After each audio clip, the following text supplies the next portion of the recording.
In the heart of an affluent, predominantly white town in the U.S., there was a hospital with a long history of prestige. The establishment, a sprawling facility named Harper Medical, had served the town for generations. Despite its outward appearance of high-class care and refined medical professionals, the hospital was notorious for its undercurrent of racial bias and discrimination. Dr. Marcus Blackwell, a brilliant surgeon and Harvard graduate, had always dreamed of giving back to the community he had grown up in. He had left this small town years ago, eager to make a name for himself in medicine. But as a black man in a field where few looked like him, the experience had been challenging. Over the years, he rose through the ranks, his reputation solidified by his skill and innovative methods. However, in the back of his mind, he always wondered how things would have been different had he been treated fairly from the start. As time passed, he amassed enough wealth to invest in something monumental, something that would provide a beacon of hope for his people. He bought Harper Medical. It was a move that stunned many in the medical community. How could a black man, especially one who'd been largely absent from the town for so many years, suddenly become the owner of the town's most prestigious hospital? Many didn't know that Marcus had spent years planning the acquisition, working under the radar, and carefully buying shares until he was the controlling stakeholder. He had done this all with the sole intention of transforming the institution from the inside out.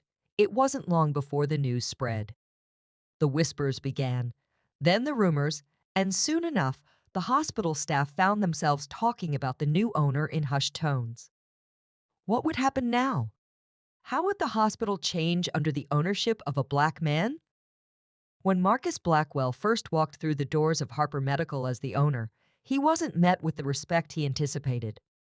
Most of the senior staff, all of whom were white and had been working at Harper for decades, had been unaware of who exactly owned the hospital. They were simply told a new owner was taking over.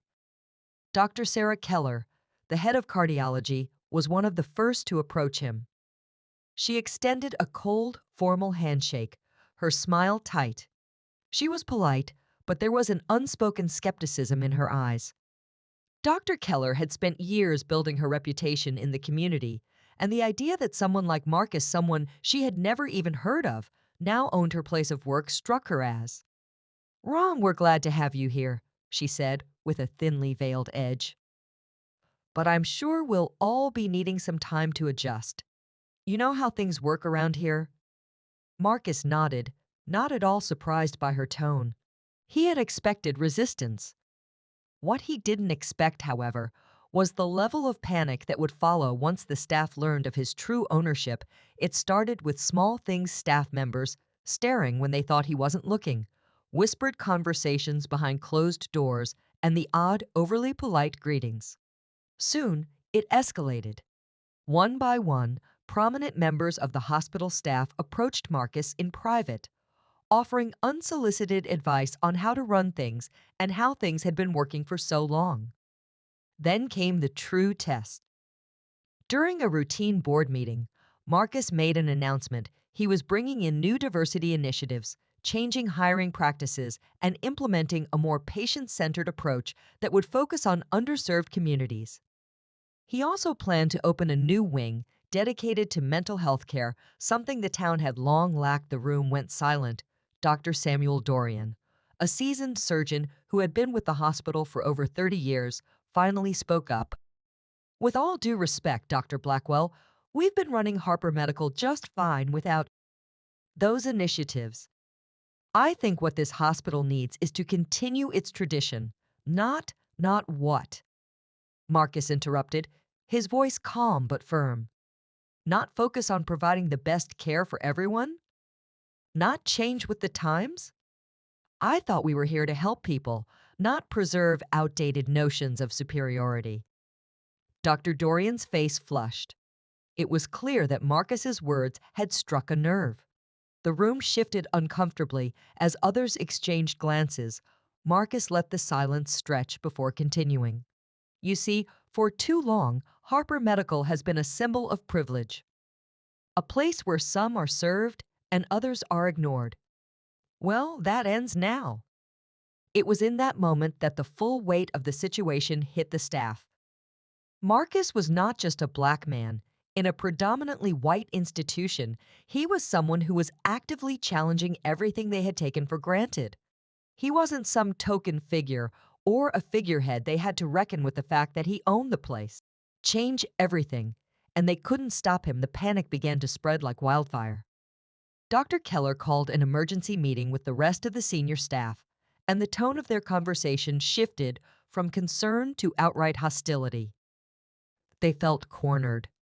They feared losing their positions, their privileges, their power. This isn't about race, Dr. Keller insisted during the meeting, her voice tight. This is about tradition and the future of the hospital. If Dr. Blackwell starts pushing these changes, we'll lose everything. Everything? Dr. Dorian asked, his voice a mix of disbelief and fear. You mean our ability to keep things the way they are? Do you really think people will accept this? But Marcus wasn't backing down. He spent the following weeks making strategic moves. He hired new staff, prioritizing diversity and inclusivity. He introduced training programs on unconscious bias, not just for doctors, but for every staff member, from janitors to administrative assistants. He began a partnership with the local community center to ensure that low-income families would receive the medical attention they desperately needed. He even built a scholarship fund for students of color aspiring to become healthcare professionals. Slowly but surely, the hospital began to change. The patients, who had previously been marginalized, now felt seen. The new diverse staff brought fresh ideas, and the overall quality of care improved. But the real turning point came when Dr. Keller, one of the most vocal critics of Marcus's leadership, approached him one late evening. She was no longer the confident, somewhat aloof figure she once was. Instead, she was deflated, her shoulders slumped. I didn't get it, she admitted, looking him in the eye for the first time without the shield of superiority. I thought you were just another businessman. But you've turned this place into something I didn't expect. Marcus smiled. I didn't do it for you, Sarah. I did it for everyone who's been told they're not good enough, not smart enough, or not worthy enough to be a part of this. The changes Marcus brought about didn't come without resistance, but over time, Harper Medical became a symbol of what was possible when leadership embraced inclusivity, fairness, and progress. The staff who had once whispered about him now followed his lead, adapting to the changes and realizing that this new vision was not just about racial equality, but about providing the best care for everyone. In the end, the hospital didn't just survive, it thrived. And it was clear that Dr. Marcus Blackwell had not only saved Harper Medical, but had changed it into something better than it had ever been. The town, too, had to adjust. But in the face of progress, even the most deeply rooted traditions could evolve. And when they did, they discovered that true healing begins not just in the body, but in the heart and mind of the community.